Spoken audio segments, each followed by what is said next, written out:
Hello and welcome to Sincerely Elvis Presley. I'm Sean. If you're new to the channel or if you're a regular viewer, thanks for tuning in. I appreciate it. It's tempting to refer to 1977 as Elvis's final year, but of course it's not a year. It's only 7.5 months before he passes. And in that year, he scoots around the US five times, 5 separate short tours. But we don't get any seasons in Vegas. We don't get any seasons in Tahoe. We don't get any studio recordings. Although there is another of those, great what ifs. In January 1977, studio time was booked at the Creative Workshop in Nashville. So we could have seen a time when Elvis went into a brand new studio, one he hadn't been in before, in Nashville. And who knows what that would have produced. But alas, it wasn't to be. The musicians all turned up. Elvis travelled there. But when he arrived there, there'd been a bust-up with his then girlfriend, which I take it was Ginger Alden. And he didn't feel inclined to go in a studio and record, so he hopped back on the plane and went back home. The musicians did lay down some backing tracks, but Elvis never laid down any vocals to them, never entered that studio. So that's one of those great what ifs, what might have been, but sadly it wasn't to be.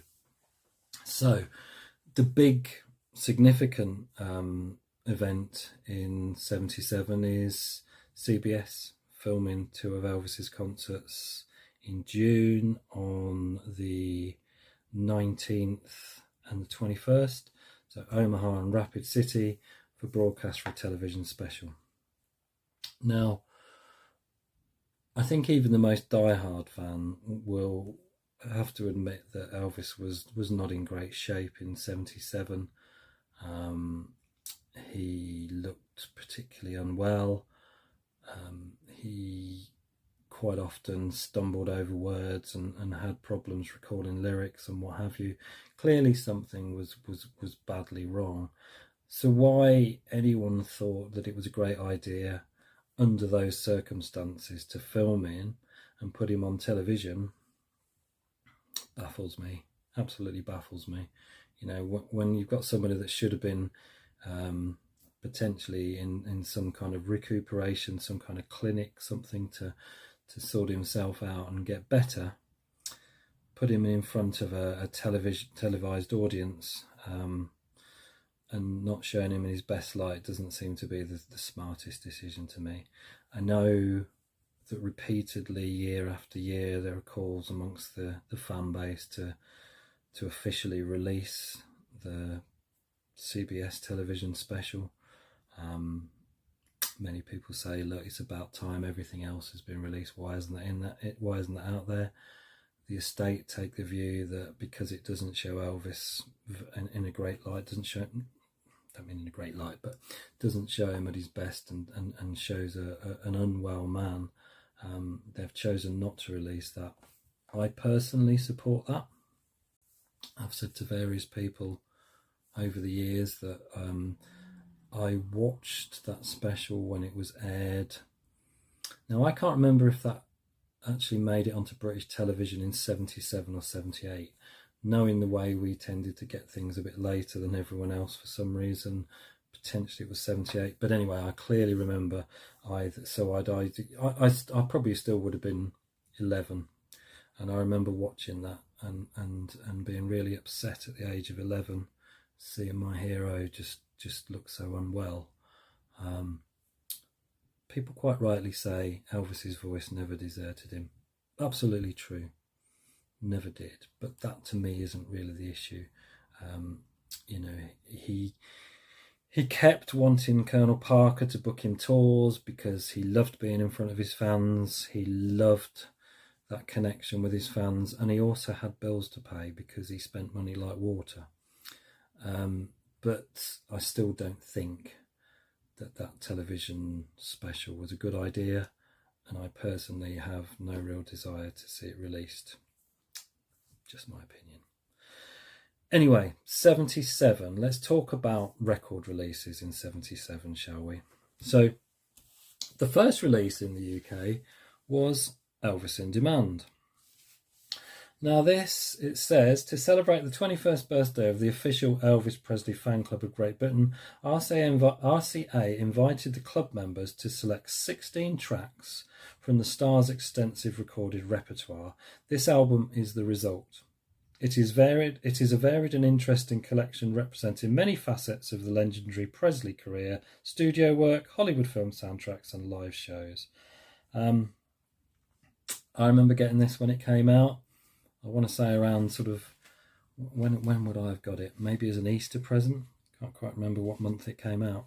I think it was fairly early in 77. And I adored this. I adored it. Getting to hear things like High Heel Sneakers, Please Don't Drag That String Around, It's Only Love, The Sound of Your Cry. These were all new to my ears in 77, and I absolutely loved Elvis In Demand. I still think it's a great selection. In fact, I think Steve on TCB Since 73 was talking about this recently. Says he can't remember there being any poll or anything in the UK fan club. He can't remember how these tracks were chosen, and I have to agree with him because I was a member of the fan club at the same time, and I don't remember it anyway. So I'm not quite sure what the selection process was, but nevertheless, Elvis In Demand, personal favourite, great album. And then we got another compilation, which was Welcome to My World. And this was a sort of collection of various live tracks and various unreleased bits and pieces, although there's not that much unreleased on it and wasn't at the time. But it was an interesting compilation. I think it felt like it had a real country feel to it, which is why when I played it to my dad, he rather liked it because he was a big country and western fan. But I know many like that cover, but I wasn't that enamoured with it at the time, and I'm still not sure I am that enamoured with it now. Now, interestingly, what you see here is the orange RCA label, which all releases in the UK came out on at the time. But I think it's interesting that that particular Elvis logo there is the one that they then carry through to the blue labels that get find their way onto product after Elvis passes. So that's the first time I think that appears. So yeah, it was a nice little compilation, that, don't get me wrong. And I got this pretty much. I must have been a right spoiled little child thinking about it, because 11 years old, and I got most of these as they were coming out. So yeah, and then we get the Moody Blue album. The remaining tracks recorded in the Jungle Room in 76, and 4 live tracks that RCA had to pull out as fillers because they didn't have enough studio material.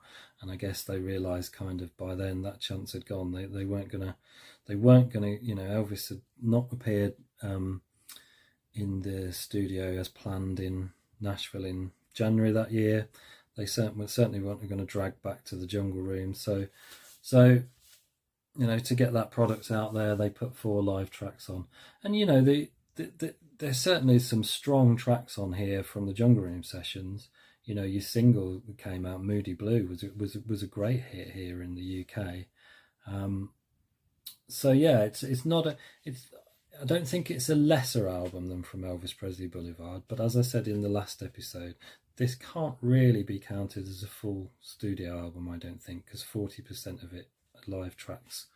And it kind of, I guess it follows on from that, what they started really with That's the Way It Is back in 70 with a mixture of studio and live. But that was done then. They had a wealth of material. This time they were just finding what they could to fill. But there's your Moody Blue. This is a standard UK release. I do have the reissue simply because we didn't get the blue vinyl here in the UK at the time. So I have got the reissue. Wow, that's some fantastic glare. Look, you can see right around the room. Look. So there's your reissue of Moody Blue. And then, of course, after Elvis passes, we get the release of the album of the CBS TV special.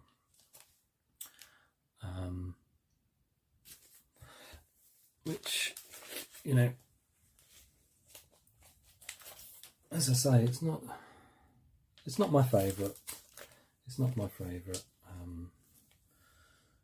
If I'm going to go to put a live Elvis album on, I will rarely go to this one, I have to admit. But as a historical document of, you know, the last performance, and it's often, you know, mistakenly referred to as his last concert. I see that repeated a lot, and that, you know, that was June the 26th in Indianapolis. So 5 days after the last day that was recorded for the CBS special. But that's your Elvis in concert. Now, I would like to talk a little bit about some of the fantastic releases that we've seen over recent years from the material recorded at the Jungle Room. And the first of those is this little beauty, the Jungle Room Sessions. This, I think, was 4th or 5th FTD release ever.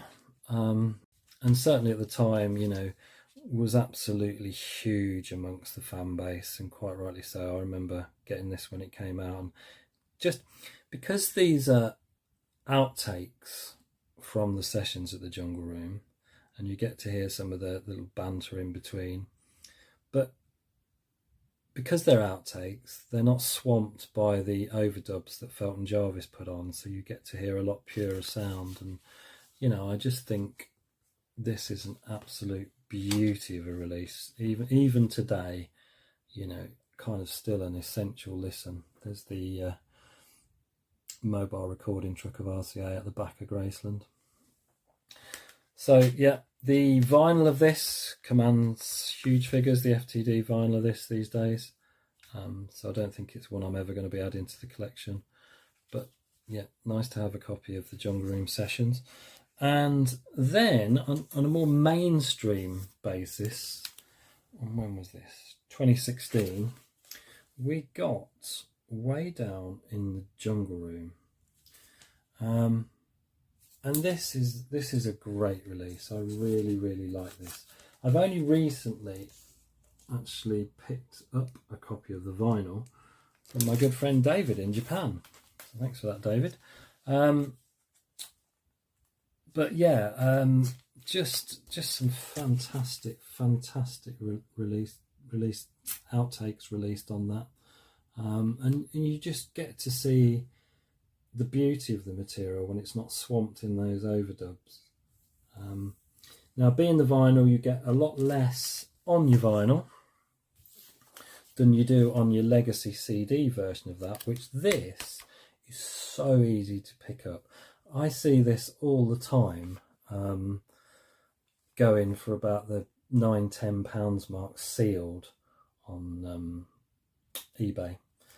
In fact, I might pick myself up a new copy of it, because for some reason I don't know what happened to my hype sticker. I've not got a hype sticker on that. Look, so you can see how many more tracks and outtakes you get there. So you get the masters, and I think if I remember rightly, the masters still got the overdubs on, but then you get all the outtakes, and the sound on certainly the outtakes is fantastic. So there's let's have a little look-see at the booklet. And as I say, this is readily available. It's easy to get hold of. And if anyone hasn't got this, if anyone's sort of ever had any question marks over whether they like the material recorded in the Jungle Room or not, give this a try, because it sheds a whole new light on it. It really is something special.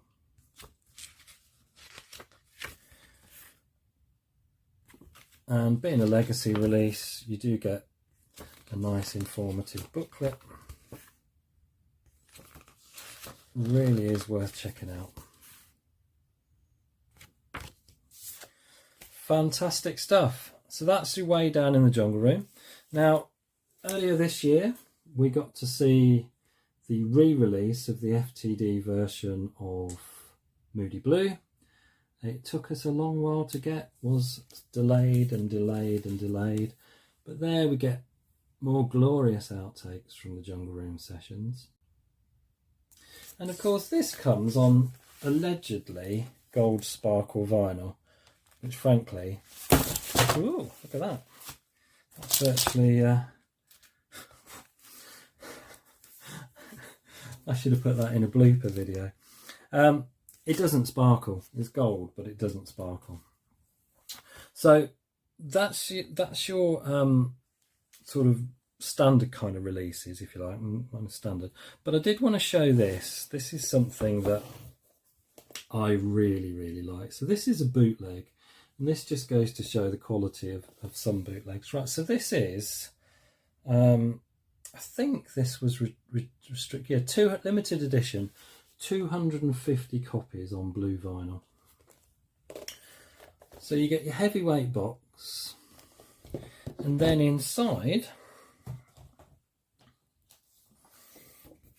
you get a rather fantastic booklet from 3764 Elvis Presley Boulevard. There's your recording track.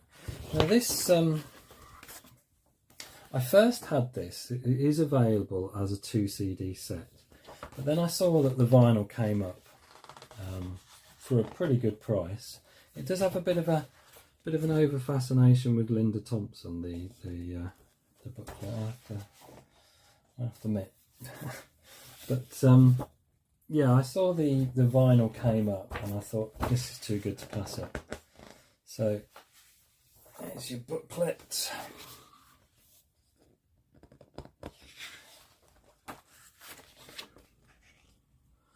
Hopefully that'll give you the tracks. Loads and loads of outtakes on this. Fantastic. So you get 3 LPs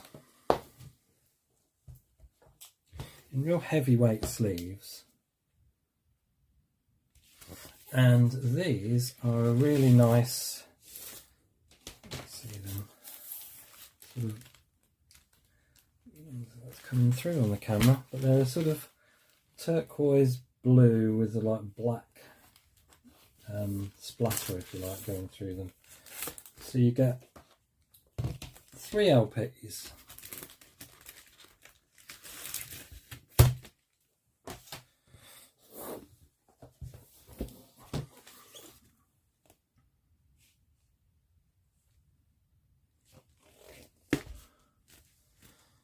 See what I mean about the fascination with Linda Thompson.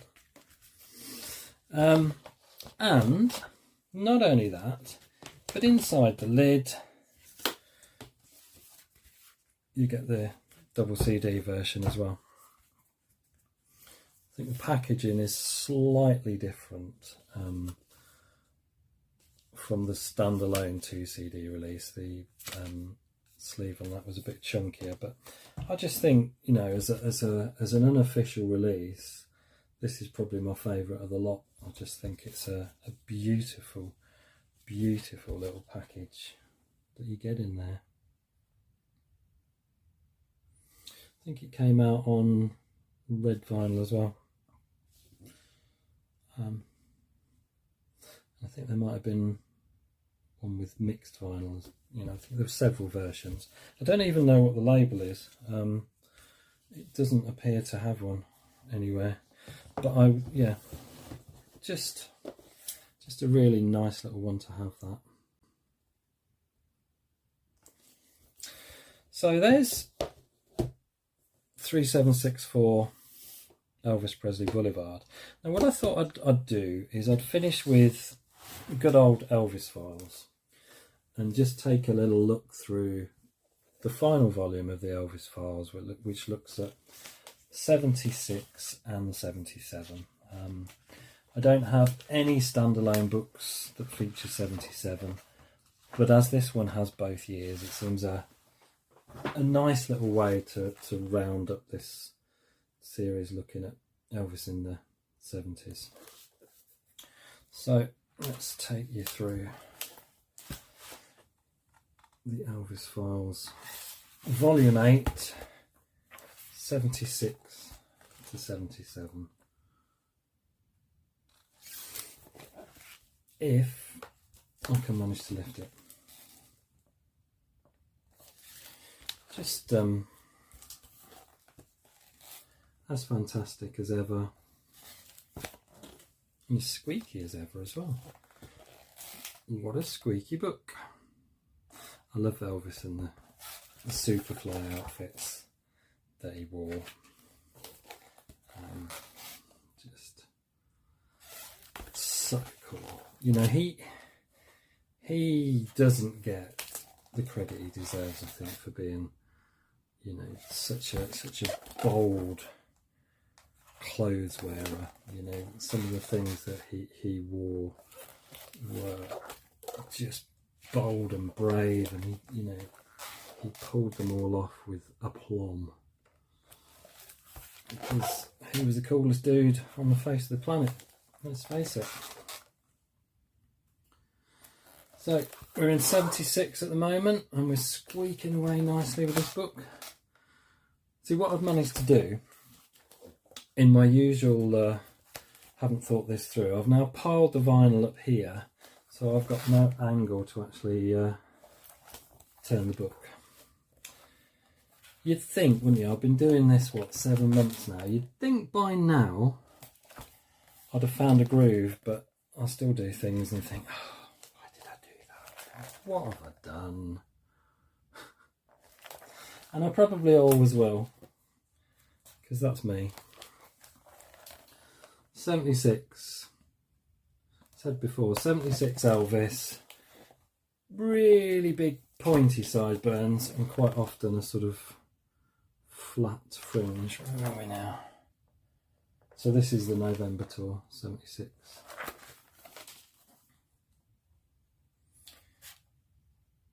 And here we are in Las Vegas. The final season in Las Vegas, December the 2nd. Even that's quite short, isn't it? December the 2nd to December the 12th. Usually the Vegas seasons were a bit longer than that. Santa hat, nice. You can see he was definitely D-mob happy. So where are we now? Is this... Yep, this is the Pittsburgh New Year's Eve concert. So we should head into 77, and indeed we do. January the 3rd, 77. So yeah, there he is then with Ginger Alden. So if he was supposed to be heading to Nashville and he'd fallen out with his girlfriend, it has to be Ginger Alden. I shouldn't have had to really think about that in 77. But I did.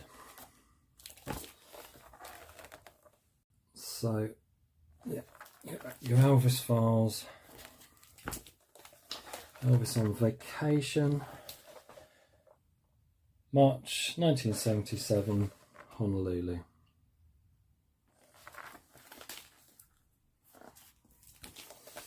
But, you know, I think that photograph speaks for itself. You know, he's not a well man, is he? And I know that's stating the completely obvious, but such a shame that it panned out the way it did. On tour again. Is this, I guess, that's April. So April 21st to May the 3rd. So we've got 1, 2, 3, 4, 5, 6, 7, 8, 9, 10, 13 dates. For a man that's not in the best of health, it's a punishing schedule. You know, it has to take its toll on him, and clearly did.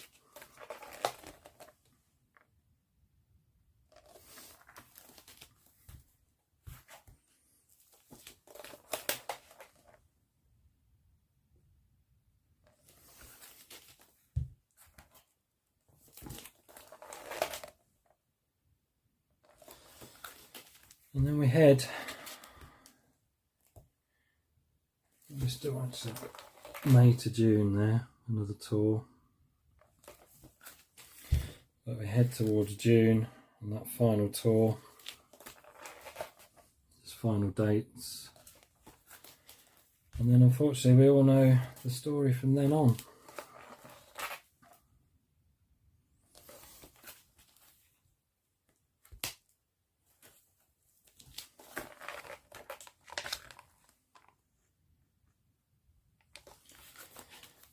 So there's your Elvis files.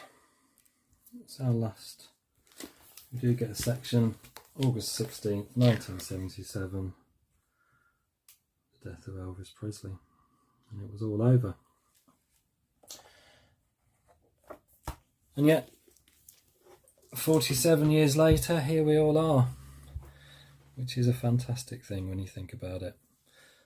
And there we go, 1977. Kind of brings me to the end of my little series. Seems quite a while ago. I think it was about 5 months ago I started in 1968. So in some ways it's been a bit of a long haul, but I hope you've really enjoyed the series. I've enjoyed making it, and it's amazing when you look at certain years in focus and start thinking, right, pull that out. Oh God, yeah, that happened before that. It's funny how it puts a focus on things for you, and you suddenly think, oh yeah, that happened then. So I hope it's been entertaining. Where do I go from here? Well, I'm kind of freed up a little bit, so I think what you'll see from now on, for a while at least, a kind of a little bit more random and haphazard approach of what I choose to focus on week by week. I'll just sort of pull stuff out and have a look at it, I think, for the time being. It's not to say that I won't come up with some ideas for series in the future, but I think it'd be nice just to wing it for a while and maybe surprise you a little bit with what I come up with. So, as I say, I hope you enjoyed this episode. I hope you enjoyed the series. It's been fantastic to have you watching. I really appreciate each and every one of you watching my videos. I love reading your comments, so please keep them coming. If for any reason you haven't subscribed, then please do so, because it is a big help to the channel, and I'd really appreciate it. So being the time of year it is, I'm gonna now think about doing something a little bit lighter, something a bit festive for the next 2 or 3 episodes. So I hope you'll be able to join me for them. And until then, take care. Ta-da. We'll meet you again. May God bless you. Adios.